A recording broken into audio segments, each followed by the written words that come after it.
اور اسی دور میں کہ جب یہاں پہ اسکول بھی نہیں تھے، ادارے بھی نہیں تھے، بوسا گلا سے جن لوگوں نے آپ یہ کہیں کہ تعلیم کی، تو اس وقت کے لحاظ سے آپ یہ کہیں کہ جنرل انور، سردار روشن، میجر زاہد صاحب، خالق وسیع صاحب، اس طرح کی ٹائم کے اندر شخصیات جو ہیں وہ پیدا ہوئی۔ حالانکہ اس دور میں کوئی ایسے اسکول نہیں تھے، اور یہ جو ہائی اسکول ٹائم ہے جس کی بات ہوئی، اس کو کوئی کنٹراورشل بنانا نہیں ہے پلیز۔ تو میری بھی یہی رائے ہے کہ جب ادارے پہ 2.5 کروڑ روپیہ بجٹ لگ رہا ہے اور اس کے بچے اگر 25-30 ہیں، اور دوسری طرف جناب 10 کروڑ کی ایک بلڈنگ ہے وہ ضائع ہو رہی ہے، تو اداروں میں ری سٹرکچرنگ ہوتی ہے، ری شفلنگ ہوتی ہے، ادارے بنتے رہتے ہیں، ادارے مائگریٹ کرتے ہیں، تو یہ کوئی ایسی آسمانی صحیفہ نہیں ہے۔ میں سمجھتا ہوں کہ اس بلڈنگ کو سے کہ آپ شاید یہ بھی ممکن ہو کہ ہائر سیکنڈری کی کلاسز آ جائیں اور ہائی اسکول وہ وہیں مینٹین رہے، تو اس طرح کی اگر کوئی بات ہوگی تو ہم اسے اپریشیٹ کریں گے، تاکہ اس بلڈنگ کا بھی سمجھ لیں کہ اسکول کا سلسلہ، تعلیم کا سلسلہ شروع ہو۔ دیکھیں بچوں کے داخلوں کی بات ہوئی، میں سمجھتا ہوں فرسٹ پرائرٹی تو گورنمنٹ اسکول ہونے چاہیے، کہ government is paying hundred and thousands of rupees,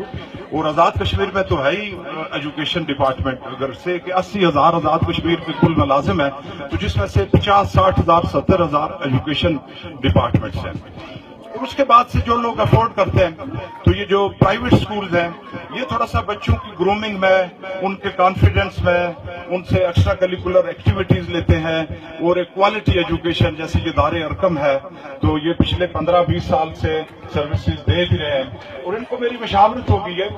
میں نے پچھلے ایک پروگرام میں بھی کسی اسکول میں یہ بات کی کہ یہ ترانے نعت اور یہ بہت اچھا ہے، ظاہر ہے بچوں میں یہ صلاحیت ہے،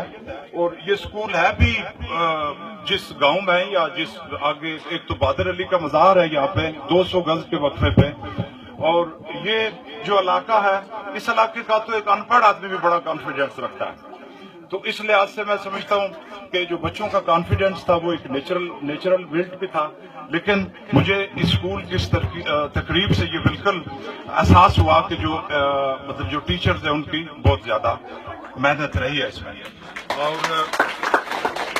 اس طرح کے اسکولوں میں بھی بچوں کا۔ دوسرے آتے ہیں یہ کوالٹی برانڈ جو ہے، میری خواہش ہے کہ ٹائم کا اپنا برانڈ ہو، اور یہ جتنے بھی ٹائم کے جو پرائیویٹ ادارے ہیں یہ آپس میں ایک ایسوسیشن سے بنا لیں، اس کا ایک ڈیٹا نیٹ ورک سا بنا لیں، اسی کے اندر سے دیکھیں کہ بچوں کی مطلب کیا فیسلٹیز فردر ایکسٹینڈ کی جا سکتی ہیں، training, counselling, motivation, team work, اور اس طرح کی چیزیں جو ہے ٹیچرز کو مطلب ٹرینڈ بھی کیا جائے، ایجوکیٹ بھی کیا جائے، ورکشاپس کی جائیں، اور ٹائم کا اپنا ایک برانڈ نیم ہو۔ راس والی جو روٹ سکول اور یہ جو بیکن ہاؤس یا اس طرح کی جو نیمز ہیں، تو جب وہ مطلب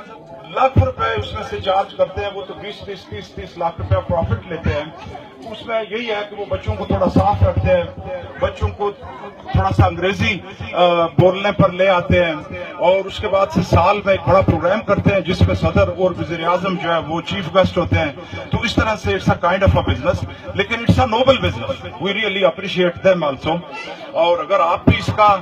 کرنا چاہیں، ایفیلیشن کرنا چاہیں، تو اس کے لیے 14-15 لاکھ روپے پے کرنا پڑے گا۔ تو میں سمجھتا ہوں یہ ایفیلیشن میں کچھ نہیں رکھا، آپ اپنی محنت سے بچوں کو پڑھاتے رہیں، اور ہم عوام علاقہ پرٹیکولرلی میں اپنی ذات کی حد تک بات کرتا ہوں، میں ہمیشہ آپ کا ساتھ دوں گا، جس فورم پر بھی، جہاں بھی آپ مجھے یاد کریں گے انشاءاللہ میں آپ کے ساتھ ہوں گا۔ اور مہمان خصوصی کی جو بات ہوئی، ٹھیک ہے یہ دستور دنیا ہے، انہوں نے مجھے عزت بخشی، جس کے لیے میں شفیق صاحب کا بے حد مشکور ہوں۔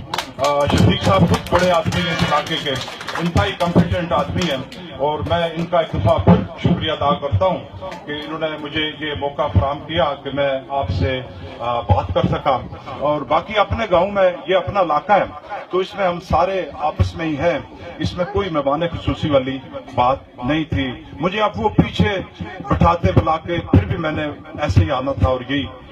میرا کنٹریبیوشن رہتا۔